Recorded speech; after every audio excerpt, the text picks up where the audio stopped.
All right, I'm going to call this hearing to order. This morning, we welcome Active Administrator Melvin Carraway.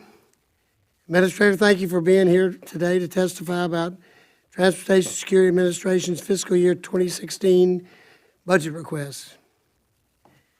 While threats to transportation security obviously evolve, one thing remains constant. America's aviation sector is a primary target for terrorists. A recent Al-Qaeda publication encouraging attacks on U.S. flights using homemade explosives provided yet another reminder that we must be vigilant and we must adapt to address these changing threats. Fiscal year 2016 budget for TSA is nearly $4.8 billion, which is $68 million below fiscal year 2015. This decrease is primarily driven by reduction in screening personnel and other efficiencies achieved as a result of savings from TSA's continued implementation of risk-based security initiatives. As you know, this committee has long supported risk-based approaches to transportation security as an effective means of improving security and streamlining operations, also while reducing costs. In this time of shrinking budgets, I commend TSA for finding ways to maximize the impact of limited resources and for continuing to seek ways to build upon these efforts. However, we must ensure the expansion of TSA's risk-based programs are carefully considered and purposely implemented, and they are first and foremost grounded in improving security. Transportation security has and will remain a priority for this subcommittee. I look forward to hearing from you today about how TSA is further implementing its risk-based efforts and driving down costs while strengthening the security of our nation's transportation system. Administrator, your written statement will be placed in the record, so I ask you to take 5 minutes to summarize. But first, I'd like to recognize Ms. Robert Allard, our distinguished ranking member, for her opening remarks. Thank you, Mr. Chairman. Administrator Carraway, welcome to your first appearance before the subcommittee, and congratulations on your appointment as acting administrator. We are here to support your efforts to ensure the security of the traveling public, and we appreciate your hard work and commitment and that of TSA personnel. For several years now, the proposed budget for TSA has been coming down instead of going up, with net savings of $68 million proposed for fiscal year 2016 compared to FY15, including a reduction of $51 million for screeners. This has occurred in the context of a growing volume of passengers. Given the fiscal challenges we face, we are going to need that savings from TSA in coming years and perhaps even more. TSA's risk-based approach to aviation security is a success story. But I think it's important for us to understand and to have confidence in the underlying risk assessments. And I'll be asking you later in the hearing about that process. Most of the TSA workforce is performing admirably in what is a very difficult, often very strenuous occupation. And as was tragically confirmed in late 2013 with the shooting death of TSO Gerardo Hernandez at the Los Angeles airport, it can also be a very dangerous occupation. As you know, the fiscal year 2015 funding bill that the President signed into law just a few weeks ago included a provision making the family of TSO Hernandez eligible for benefits under the Public Safety Officers Benefits Program. We do still hear about unprofessional behavior by some TSOs. However, and occasionally see it ourselves in our frequent travels between home and Washington. We want to work with you on continuing to improve the interactions between TSA and the public. Administrator Carraway, I look forward to this morning's discussion of TSA's proposed budget for the coming year. Administrator Carraway, I'm looking at the ticking clock on our vote. I think we've got time for us to do your opening statement, and then we'll take a brief recess while those of us up here go vote, and then we'll get back to the business we're about. No problem. So I'll recognize you for 5 minutes to give us a summary of what your presentation is. And so it's your turn. Yes, sir. Good morning, Chairman Carter, and Ranking Member Roy Ball-Allard, and distinguished members of the subcommittee. Thank you for the opportunity to appear before you this morning. TSA is tasked with protecting the nation's transportation systems and has developed its fiscal year 2016 budget request with 3 priorities in mind: advancing risk-based security, enhancing workforce engagement, and improving organizational efficiency. TSA could not accomplish this mission without a trained and equipped workforce. In recent years, the adversaries we face have become more inventive, persistent, and adept in design, construction, and concealment of explosives. And they are not isolated to a single country or to a single region of the world. As such, TSA is working to mitigate the risk we all face when traveling from, within, and to the United States. In 2014, TSA and transportation security officers screened approximately 650 million passengers and more than 2 billion carry-ons and checked bags, preventing approximately 105,000 dangerous prohibitive items, including 2,300 firearms, from being carried onto planes. Federal air marshals flew thousands of miles, providing in-flight security for high-risk routes. Visible Intermodal Prevention Response, we call them Viper teams, conducted almost 17,000 operations. Transportation security inspectors completed 17,000 plus aircraft operator inspections and over 3,000 foreign air carrier inspections to ensure compliance with rules and regulations. And TSA's vetting system perpetually vetted 14.8 million transportation workers' records each day against the terrorist screening database. Our risk-based security initiatives boost the effectiveness of security resources by focusing on high-risk and unknown travelers and commerce, while at the same time facilitating the efficient movement of legitimate travel and trade. As a result, TSA's RBS initiatives are responsible for approximately $350 million in savings over the past 2 years. There are now 132 airports offering expedited screening through TSA PreCheck, and we have opened 326 enrollment centers to support our ability to grow the population of eligible travelers across the country. As a result, TSA increased the percent of passengers receiving some form of expedited screening from 9.6 volume in September of 2013 to 44.3 in 1 year later. TSA PreCheck volume has increased 600% since 2013. To help facilitate greater participation in our expedited screening initiatives, TSA is exploring private sector enrollment capabilities, leveraging industry's expertise. This president's budget for fiscal year 16 includes $7.3 billion for TSA, which represents a 7% decrease over the past 5 years, and a savings of $653 million in appropriated funding. The fiscal year 2016 budget includes a reduction of $119 million and 1,748 personnel related to workforce savings from RBS efficiencies. As RBS measures change the nature of the airport screening operations, including reducing the number of necessary lanes, TSA can also reduce the number of transportation security explosive technicians. These experts resolve checkpoint alarms when a suspected threat is detected. And with fewer screeners and improved technologies, these experts are required. They're necessary. This will result in a reduction of $2 million and 18 employees. Additionally, TSA recently conducted an analysis of inspection data and risk scores to drive and prioritize inspection activity, and as a result, TSA is proposing a reduction of $6.5 million and 64 employees. In April 2012, TSA established the TSA Academy, located in the Federal Law Enforcement Training Center in Glencoe, Georgia, and joined more than 92 partners, organizations who train there at FLETC.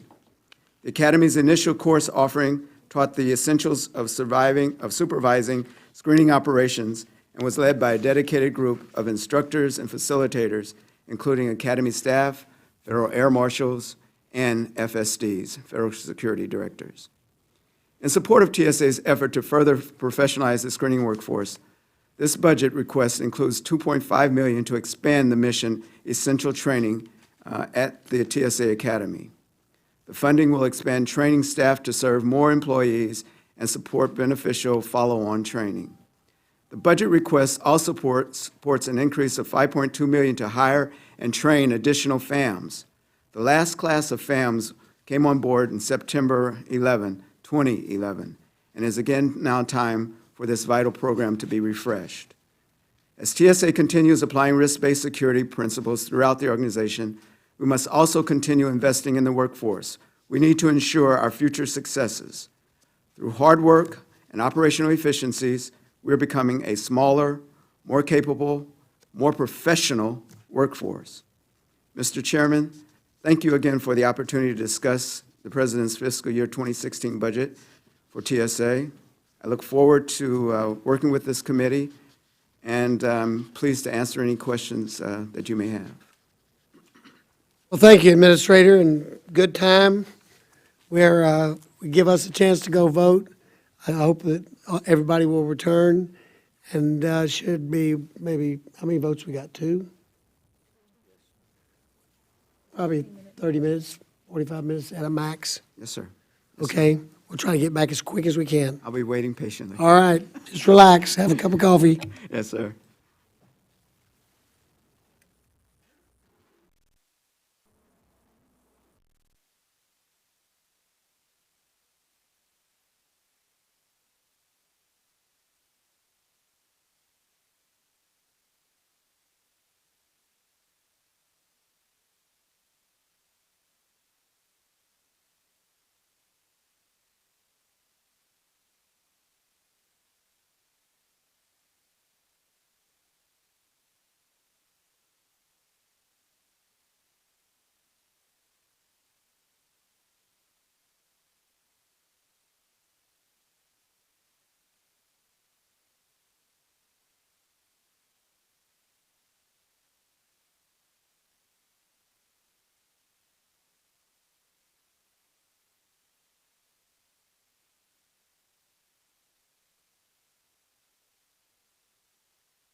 Well, we're pretty close on the time.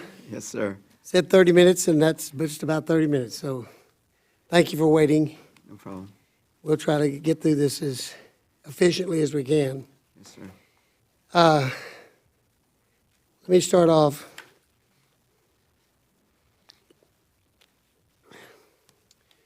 You and I had a really pleasant conversation yesterday, and Yes, sir.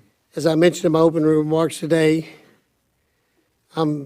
I was very pleased to see TSA in the FY16 budget request is $68 million below FY15 levels, primarily due to staffing reductions and other efficiencies that are the result of implementing risk-based security measures.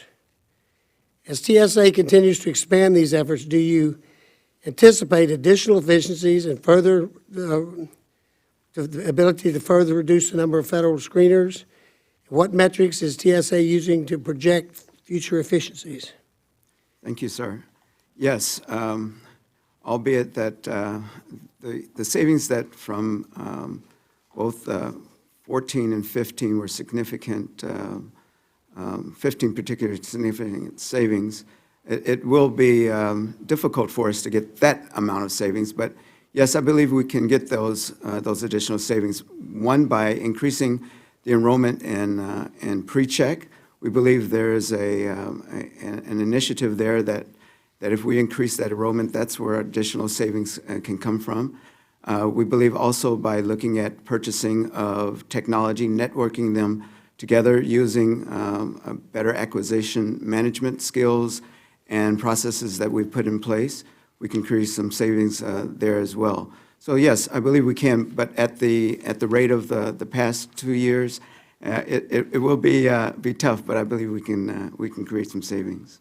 Well, you know, every little bit counts. Yes, sir. You know, I was at with a group of people last night, and we were talking about TSA, and there's a lot of praise.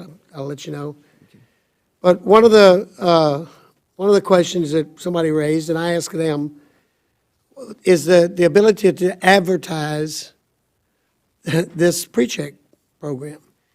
And someone told me, and this may be a hearsay that they told me, that some of the industries, airline or airport industries, had volunteered to maybe do a public relations campaign, and they said it wasn't possible to be done.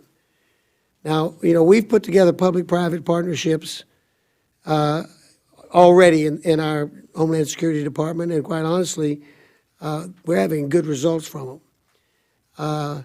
Chambers of Commerce, the travel industry, it seems to me they would be a perfect partner to partner up with TSA to do a promotional campaign about how pre-check works.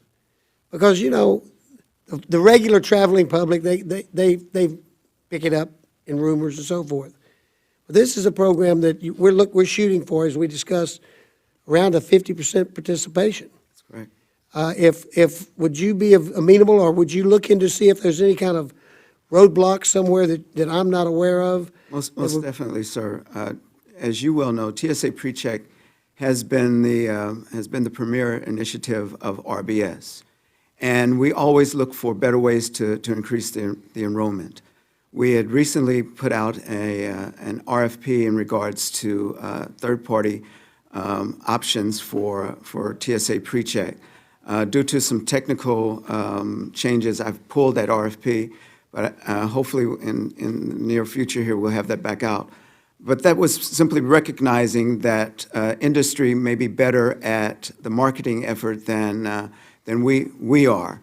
We do have individuals within our office that are helping to market TSA PreCheck, but we believe that a third party might be able to do that even better. But we are constantly making those relationships happen. So I would be more than happy to pursue that even further. It seems to be a good solution. You know, you've got a lot of parts of our country that are very dependent on tourist trade. The chambers of commerce might be willing to participate. I mean, there's a lot of, at least, avenues that might be very productive. Yes, sir. To start promoting this. This committee strongly supports the expansion of the program. And we just talked about the private sector screening. See if I got it.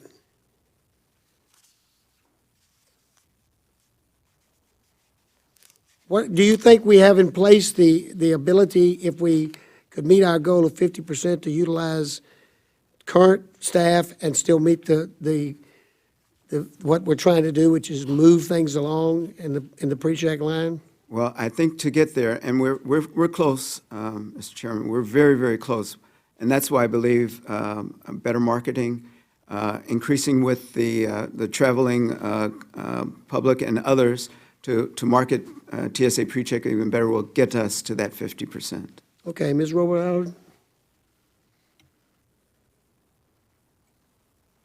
I want to talk a little bit about the Behavioral Detection and Analysis Program, which, as you know, has been the subject of some criticism, including a 2013 Government Accountability Office assessment concluding that, and this is a quote, "The human ability to accurately identify deceptive behavior based on behavioral indicators is the same as or slightly better than chance." The end of the quote. I also understand that in response that TSA enlisted an independent third party to evaluate the behavioral indicators on which the program is based.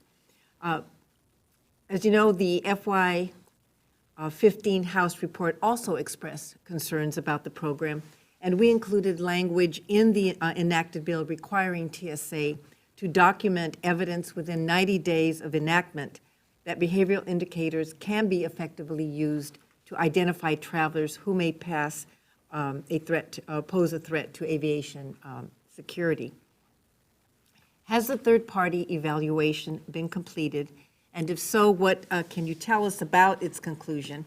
Also, given the concerns about the program with regards to it being used as a basis for profiling, what safeguards are in place in terms of both training and supervisory review to ensure that this is not occurring either intentionally or unintentionally?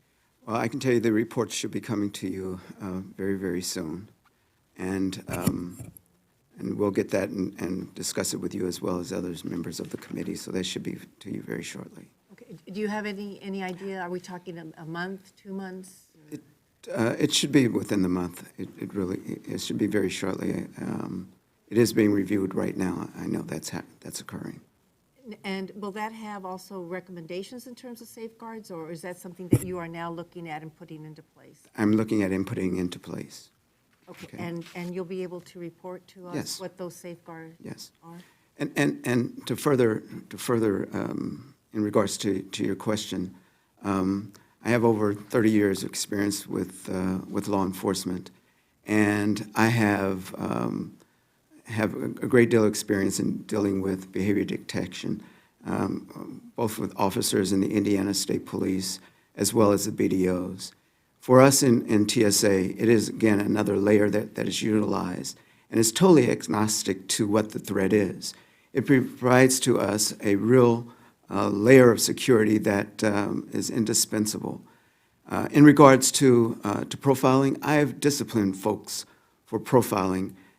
What the BDOs do is not profiling by any measure. And I think there's a lot of misconceptions about that. We don't tolerate profiling. It's inappropriate, and it doesn't help us in regards to the threat that's ever-changing, that's ever-evolving in the aviation environment. And in regards to the BDO officers, they're constantly going through certifications among themselves and with their supervisors. As you can imagine, the only metric that's the best metric is that there's not been a bomb or a person through the checkpoint with that. That's a cost benefit that's totally immeasurable. So I'm very satisfied with what the BDO is doing, but I'll be more than happy to bring you the report as soon as it's completed. I'd appreciate that. And I just have a follow-up question with regards to BDOs. The budget request proposes a reduction of around 470 BDO personnel in FY16. And although I understand that some TSOs will carry out the BDO activities on a part-time basis, overall, should we interpret that as a downsizing of the behavioral detection and analysis program? No, it's more really the true application of RBS. As you know, the RBS philosophy and practice is to take those resources and put them in places where the high risk really is. And what we have done is we've taken those BDO officers and put them in the high-risk airports that we have determined to be the highest risk, the highest threat area. So that's what's really occurring with the BDOs. Mr. Chairman, I don't know how we're doing with time. I'm not keeping time if you need to, want to ask. I'll just ask one more, if I may. Please do. Okay, thank you. TSA continues to make progress in adopting a risk-based approach to aviation security with clear benefits in terms of cost savings and more convenience for the traveling public. But as we found out in 2013 with the proposed changes to the list of prohibited carry-on items, it's essential that risk analysis be rigorous, transparent, and convincing to stakeholders.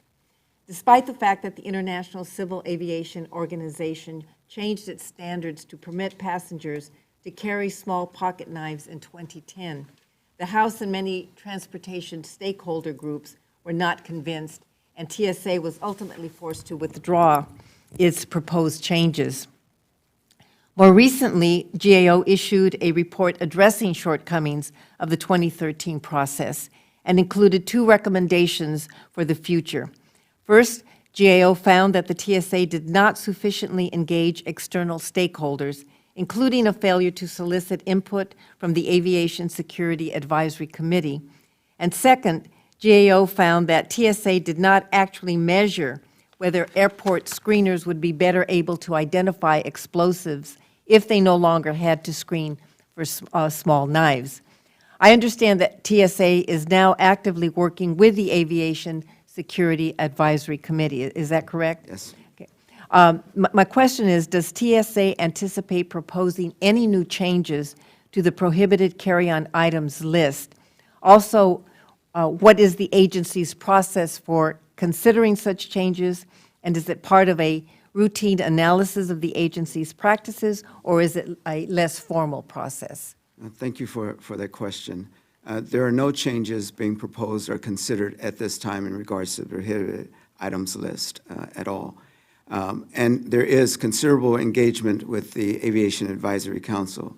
One of my very first actions as deputy to TSA was meeting with the Advisory Council. And my experience, my background is developing those types of relationships. I understand how valuable they really are to an agency such as TSA. And moving forward with any recommendations of that type, it is my experience to get advice, to counsel, to communicate with them about any of those types of, the aviation industry particularly, about any changes in that regard. Okay. And do you agree with GAO's conclusion that TSA did not conduct an adequate risk analysis before processing? Well, that was, Proposing, I'm sorry. I wasn't here at that particular time, but I can simply say that any changes of that type require communications, and sometimes the aggressiveness to try to do things what you would think would be an appropriate way. In the case of the knives, that seemed to be a very innocuous thing to take off the prohibited items list, was very significant to the traveling public, as well as to flight attendants, and even to our own personnel. So again, it's an RBS, certainly an RBS initiative, because if you think about the knives, the small knives, what vulnerability or consequence would really come from those. But in the long run, it really becomes a issue of all of those entities, airlines, flight attendants, passengers as well. And so we have to take those things into consideration.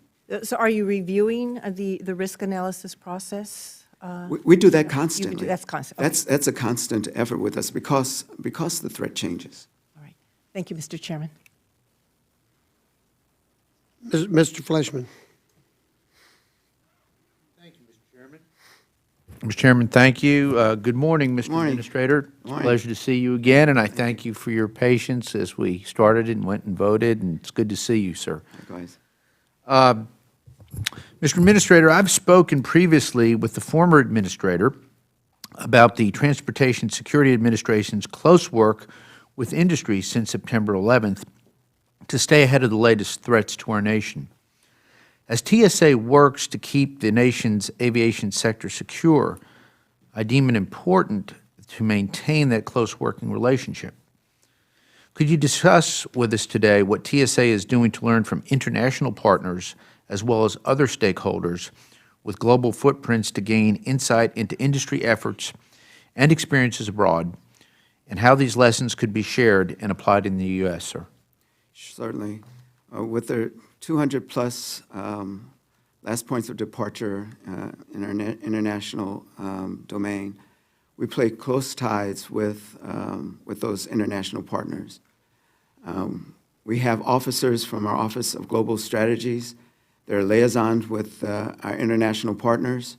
I myself have made trips to international partners to discuss the threat, to talk about partnering in activities in which we can minimize and buy down the risk. We talk about technologies as well.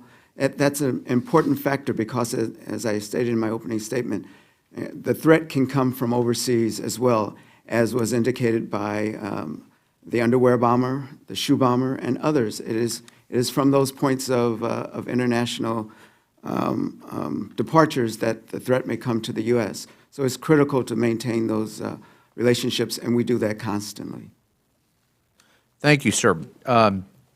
As a follow-up, I believe you've already talked about, and I'm glad you're meeting with the Advisory Council. I'd like to ask for an update on the Aviation Security Advisory Committee, which former Administrator Pistole noted, and I quote, plays a vital role in helping TSA continuously enhance our ability to ensure the security of the traveling public, end quote. What is the status of TSA's activities to solicit stakeholder input through ASAC, sir? Oh, that's a great question, sir, because right now, because of an incident that occurred in Atlanta, the Advisory Council is working with us in putting together initiatives, safeguards in regards to employee and worker screening activities at the airports. They have been totally engaged. We've provided staff to work with them. We've had collaborations. Their responsibility is to provide us a report that should come to us about the first week of April, and I look forward to sharing with you, the findings of and the recommendations from their activities. Thank you, sir. Mr. Chairman, that concludes my questions. I'll yield back, sir. Mr. Cuellar. Thank you, Mr. Chairman. Mr. Administrator, thank you so much for being here with us. Thank you. Let me direct your attention to page 3 of your testimony, where you are talking about how TSA has gained efficiencies through the RBS initiative with savings approximately $350 million over the past 2 years. And I don't know if this has been covered because I had another meeting at the same time.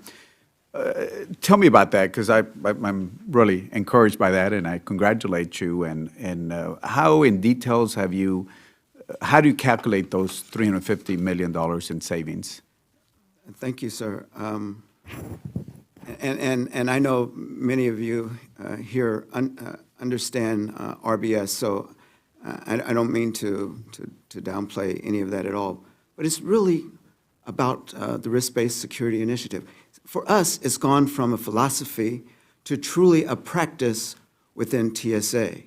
We're not adverse to risk. We understand it, and what we try to do is buy down that risk in a number of ways. And once we do that, we can take our critical resources, BDOs, our screening workforce, our explosive officers, our inspectors, and push them towards where the threat really lies.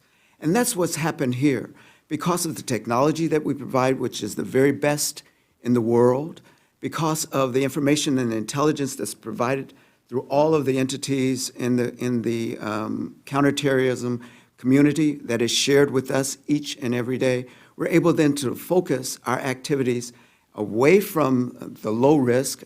That's why pre-check is so valuable and esteemed by the public, and focus then on what that risk is. And so what we're able to do, to answer your question succinctly, is we're able to cut down the number of individuals at the screening work point, because the technology allows us to push 300 passengers an hour through pre-check because we know about those individuals, you see? And so we're able then to take our transportation security inspectors and move them to places where we know they're bad actors in the cargo or the inspection areas. And we can push those inspectors to there and think about the quality of the inspections rather than the quantity of inspections. And so those, just little examples, why RBS is so effective and it works so well with us. There will never be a mountain of resources to do the things that we want to do. So it seems to us to be prudent, to be wise about the dollars that the committee provides to us, that we use it wisely, and RBS allows us to do that. Okay, thank you. I also want to congratulate you on your customer service initiative. That's very key.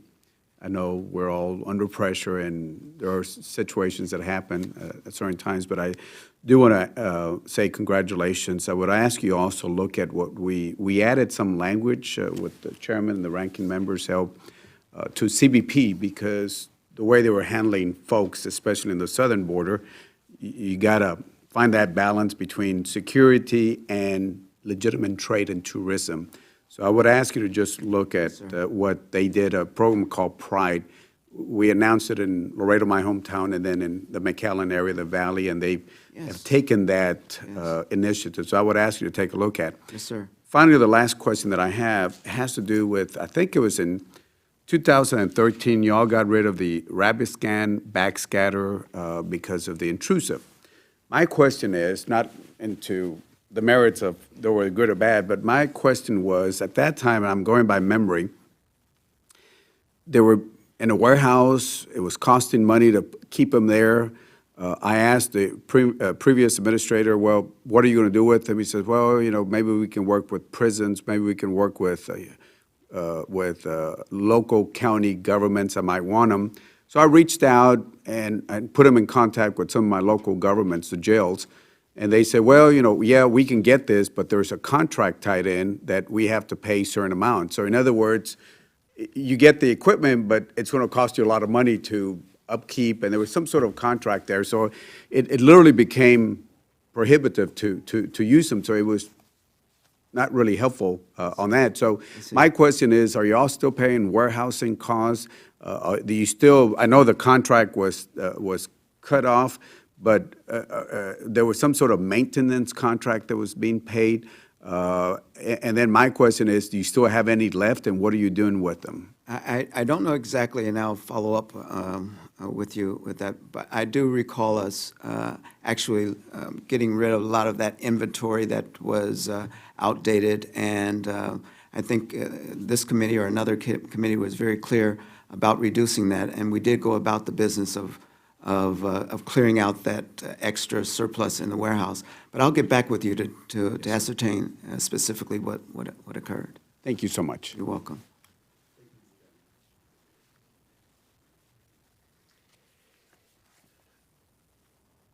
I'm going to start off with a question from your testimony you just made a minute ago that just dazzles me and confuses me. Oh. You announced a number of handguns or firearms Yes. that were seized, and it was a really big number. Over 2,300 firearms. So there are 2,300 people we know of that are still that stupid. Some of them may have two weapons, Mr. Chairman. Good Lord. Even.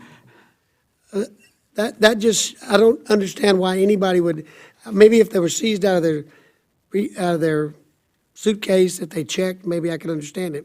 If they're going through TSA, I just don't see how that could happen. I can't speak to, some of the motivation of folks. A lot of times it's simply they forget that it's in their carry-on luggage. Or So what do you do with those weapons when you seize them? It depends. It varies by state. Some states actually, the U.S. attorney will take it and prosecute. Sometimes even the local prosecutor will take it and do that. But it really varies from state to state. Do they destroy the weapons after they've seized them, or Again, if they're going to prosecute, they it's don't. done by the state? Yes, State law. in most cases there are. But no, we do not destroy any weapons. We've had some recent occurrences of some employees of the airport trying to smuggle guns onto planes. For what purpose, I'm not sure, but it certainly scares the flying public to think about that. What have y'all been doing to respond to those incidents? So that goes back to Chairman, Mr. Fleshman's question about the ASAC. They're working on this effort to address employees being that may, or the insider threat, taking weapons or other prohibitive items into the secure area, possibly putting them on an aircraft. I mean, that's where it really goes. So what the advisory council is doing is working on recommendations in which to address And that's the issue. report we've been talking about that will hopefully be a Yes. current event. Yes. I assume that they're looking into the possibility of maybe additional screenings for employees, vetting processes and stuff like that. Those are types of things that they're looking at. into? Yes, sir. All right. Ms. Rober-Lallard? Administrator Carraway, as we've been discussing, TSA has made great strides over the past year with the expedited screening approaches that have allowed you to move passengers more quickly, especially in the growing volume of passengers that we have. And of course, in those efforts, we always want to make sure that in our efforts to reduce costs and inconvenience that we don't sacrifice security.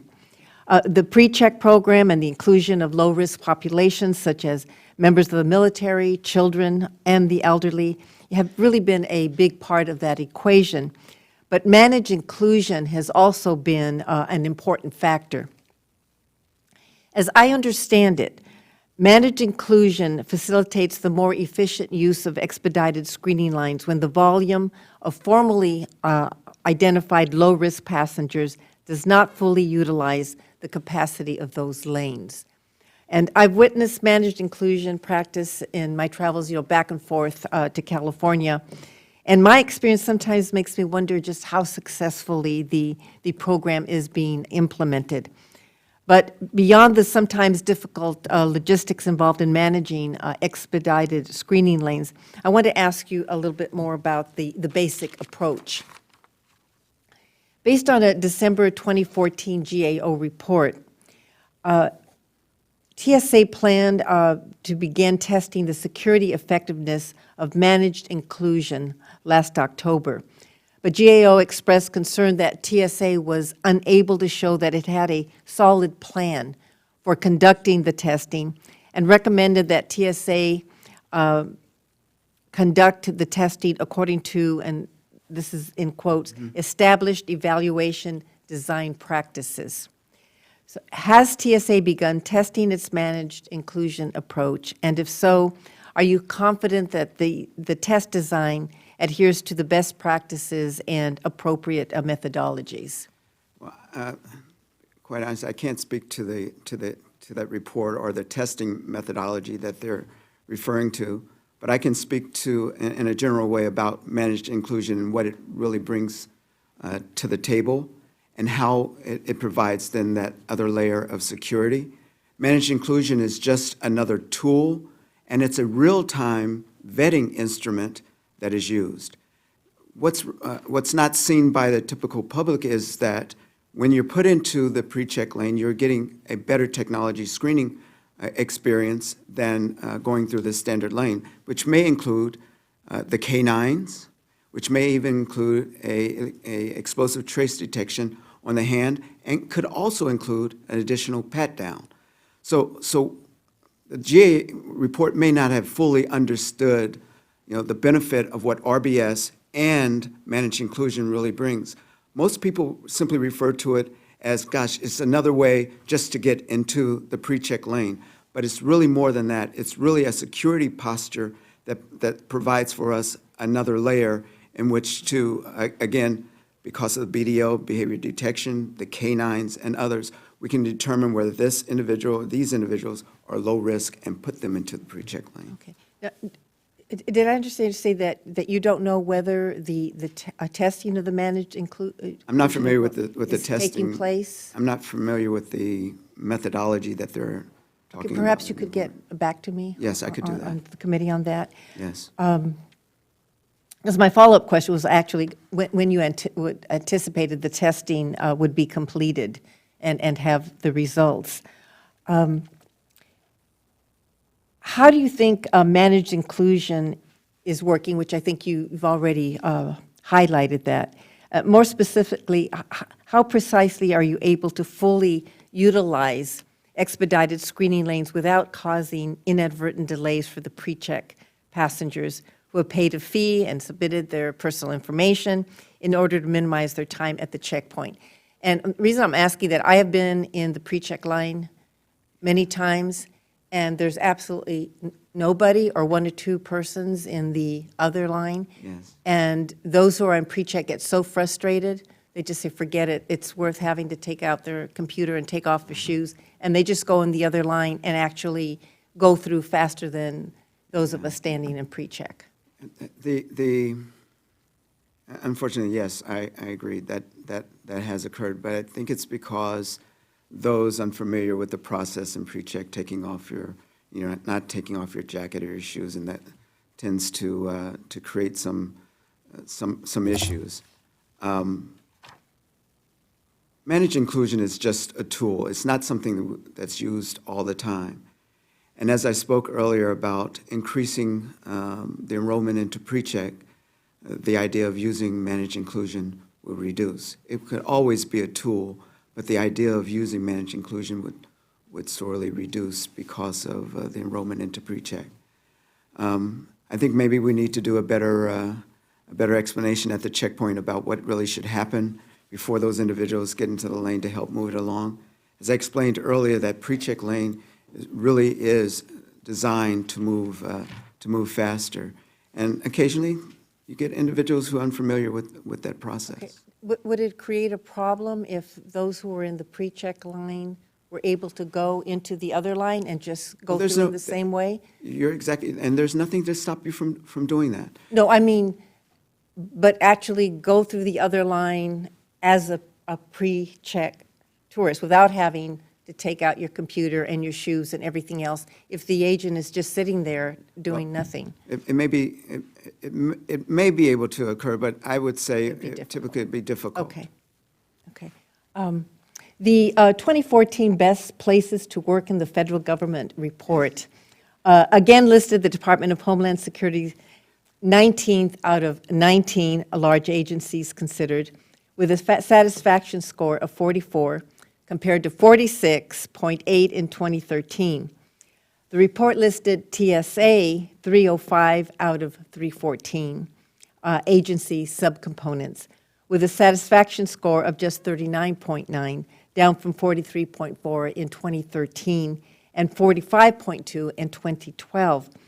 JO has also done work in this area and also concluded that low morale at TSA is a significant problem. And granted, there were 5 other DHS components that scored lower than TSA, but the agency's low score and downward trend is nevertheless disconcerting. I know that you are fully aware of the employee morale issue at TSA, and I understand the agency has taken steps to try and deal with it, including a focus on a career progression opportunities. What are some of the efforts underway to help reduce attrition, raise employee morale, and contribute to a more experienced and professional workforce? And then based on the surveys from 2014, do you think those efforts are having any effect, or is it too soon for us to tell at this point? Thank you for the question. I'm very passionate about this issue. This is really one of the things that when I came here to headquarters to take on. And just in this short period of time, I believe there's been an impact already made. We have done several things. Created a lead blog where we're pushing it out to all of the workforce about professionalism, about career paths, about what they can do, and creating a conversation about morale issues and things within TSA. I won't sugarcoat it. The real issue is about having those communication and wanting to be valued at every level. We've done that in a number of ways. The TSA Academy is creating this culture that simply did not exist for us before. And so just because we had the Academy doesn't establish it, we have to keep it going. So that's why increasing some of the training opportunities that we have, increasing the opportunities for women to succeed in TSA. We created what's called We at TSA, Women Executives in TSA, another avenue to create that conversation going. I've created an advisory group within my office to have that conversation to occur.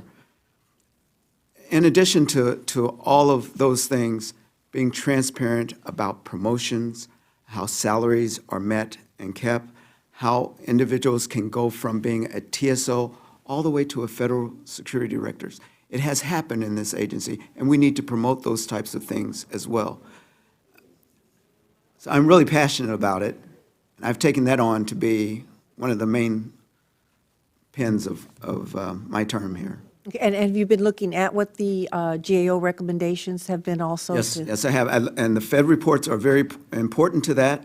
They're just not a document that I look at.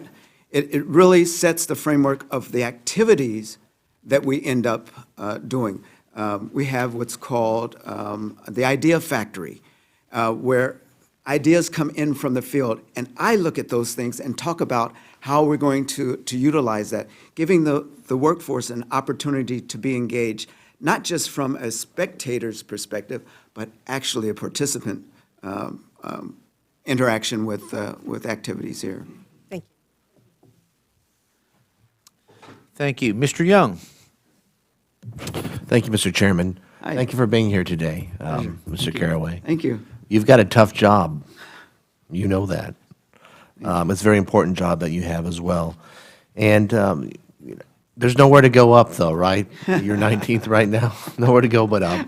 I'm And enjoying it. I know I'm you really are. enjoying it. And thank you for your service. Thank you. But I can see how there can be some low morale sometimes when your screeners are staring at lines of people who feel hassled, who aren't smiling, who feel like they're waiting around. So I'm rooting for you, and I'm rooting for this agency. Thank you very much.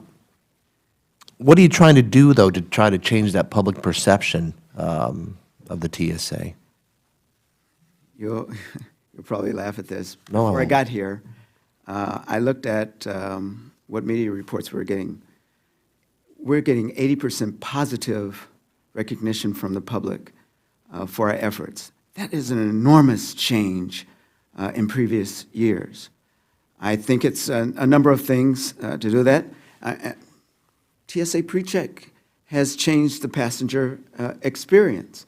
And so what I try to do when I visit all of the airports is to engage our workforce to let them know that's the appreciation for their hard work that they do. It's no surprise that our employees are some of the lowest paid in the federal service, but they're passionate about being here because they are mission-driven. And you can't beat that. You can't put a price on it. I'm not laughing. I will say that things in Des Moines, where I fly in and out of, Great airport. great things are happening there. I mean, 5 years ago, 4 years ago, lines, long lines, pretty swift today. So I appreciate that. Thank you very much. Thank you. In the FY15 Homeland Appropriations bill, this committee directed your agency to be sure that you not separate children from parents or guardians during pre-boarding inspections of passengers. what procedures are you putting in place to ensure the directive is being followed? Our SOP guidance and testing with our workforce is continuous. That's the critical component, and that's where that really happens. And that's where we're sure that the proper policies and regulations are followed. That 80% number that you mentioned just a little bit ago, Yes. I think for the most part, people, I am anyway, find your service just fine.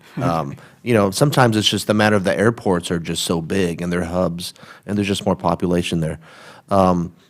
So keep smiling. Thank you. Thank you.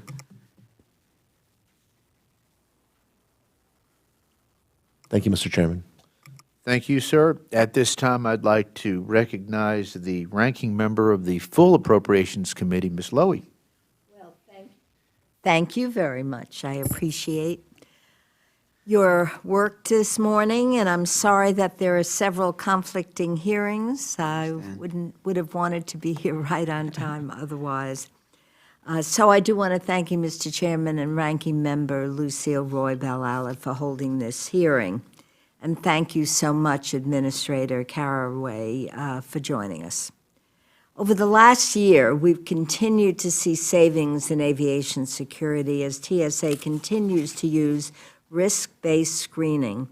In fact, if enacted, the FY16 request would represent a savings of $68.4 million below the FY15 enacted level. Administrator Carraway, I worked with your predecessor, Administration Pistole, to ensure that employees have satisfactory workplace rights and responsibilities. As I think you can agree, TSOs put themselves on the line every day to protect us and deserve an enriching workplace environment. Last year, in both the hearing with Administrator Pistole and Secretary Johnson's hearing, I asked about the prospects for a healthy career path for female transportation security officers. Female TSOs are much more likely than their male counterparts to be called on to conduct pat-downs at screening points, particularly for female and minor passengers, which makes it less likely they can gain other kinds of experiences that can better lead to promotion. Administrator Pistole indicated that he had asked the Office of Training and Workforce Engagement to take a fresh look at advancement opportunities for both women and minorities. Did anything ever come from that request? Does TSA have any new programs or policies in place to ensure advancement opportunities for women and minorities? And are you confident that TSA has the right kind of tools in place that allow you to monitor progress in this area? Yes, ma'am. Thank you very much. Yes, I recall that discussion about the females in the workplace. And we have put several initiatives into place, mentoring programs for all individuals, as a matter of fact, no matter what gender. And in addition to that, I was explaining earlier, was created, it was called We in TSA, which stands for Women Executives in TSA, which is a mentoring effort that is going to all of the 7 regions within TSA within this month, talking about opportunities for women to progress in TSA from TSO all the way up to Federal Security Director here at headquarters. So those are, I believe, are going to be invaluable to the workforce. In regards to the promotion and in regards to dealing with our collective bargaining unit to assure that things are met and that the rights of our TSOs are tantamount in discussion. So that's what I've done since I've been here in this acting role. Well, thank you. As I understand it, Administrator Pistole also indicated that 43% of TSOs were women. What is the current ratio of women to men among TSOs, and what about the supervisory and leadership positions? I don't have that ratio. I will get that back to you. I can tell you in the leadership role in my staff, over half are females. Yes. Aren't you wise? Well, no, and well, to be quite honest, they're fantastic. It's not because of, they're just wonderful individuals, period. That's the correct answer. I don't know if I have time for one more question. What is your schedule? Absolutely. Okay. Another issue which I've raised regularly is perimeter security, which continues to be a real problem. Last November, an unauthorized man was able to gain access to the tarmac at Mineta San Jose International Airport, the same airport where a 15-year-old stowed away in the wheel well of an airplane bound for Hawaii last spring. And in February, a Florida woman, described in the news as a serial stowaway, was arrested after traveling from Jacksonville to Minneapolis without a ticket. And now we're hearing concerns about access control at airports. Last December, there was news of a Delta Airlines employee using his access badge to help smuggle guns from Atlanta to New York City. And earlier this month, there were even reports that hundreds of security badges were missing from Hartsfield-Jackson Atlanta International Airport. Now, I understand that airports are responsible for perimeter security and access control, but TSA is responsible for approving security plans and for inspections to ensure plans are being followed. So can you tell us what steps TSA has taken since I raised the issue of perimeter security with Administrator Pistole last year? What steps have been taken following last December's access control incidents? Do security plans need to be strengthened? And if so, what are the cost implications? It's I had a meeting on this. I brought my staff in yesterday to have a meeting on this, specifically on perimeter security. Perimeter security is a joint issue between airports and TSA. Yes, we have standards in which they're to meet, but it's one of those things where the cost for some of the detection issues may be an issue for the airport as well. So I divided it into three things with my staff: response, prevention, and detection. Response really being the critical component. And I say that because I have to put this in the framework, I'm sorry again, I put this in the framework of RBS initiative. Where do we put the most resources, and how do we create and buy down that risk, can eliminate all things. You have a fence, someone's going to climb it. You have a gate, someone may ram it through. I think just the other day we had a individual that was drunk that ran into the gate at DFW. So you have to then look at, say, well, what's the consequence? Is there a vulnerability there? And how do we change the environment? So we work with the airport to determine whether or not technology may be of assistance. Are there additional personnel that you can put towards there? And you think, what's the cost of doing that? So we work very closely to try to make certain that we don't do an unfunded mandate in any sort of way, but to assist them in doing and covering the ground in that. We do the very same thing as it relates to employee and screening initiatives as well. I mentioned to the committee earlier that the Aviation Advisory Committee is working on bringing to us recommendations, hopefully to have it here in the 1st of April, and I'll share that with you about things that can be done. But it was a joint discussion and not something that TSA said, although regulatory as we are, it makes more sense if we're joined together in solving that issue, and that's where we are. Thank you very much, and thank you, Mr. Chairman. Thank you. Mr. Harris. Thank you very much, and Mr. Harris. thank you, Administrator, for being here today. I just have a couple of brief things. First, just a comment. It was kind of a question, because I read through your testimony, and you do say that we've increased the number of people going through expedited screening, but you kind of imply that we know most of the people who go through that expedited screening, and they're actually safe to be expedited. But I'll tell you, last time I flew through Dulles, and I don't use it because I usually fly through BWI, it was in the morning. The lines were getting a little long, and then they just directed one of the lines to TSA pre-check. No decision by an agent, looking at, perhaps on some risk-based assessment. It was just everybody in that line went through pre-check, so nobody got the higher intensity screening. That's a little worrisome to me because, I don't mind if somebody's making a decision or it's purely random. It's, we take numbers 1, 4, and 7 in the line, and they go to pre-check. This was everybody in the line. And I actually got, an email a week before from someone flying to Israel who was worried because pre-check was being done on random people on a flight to Israel.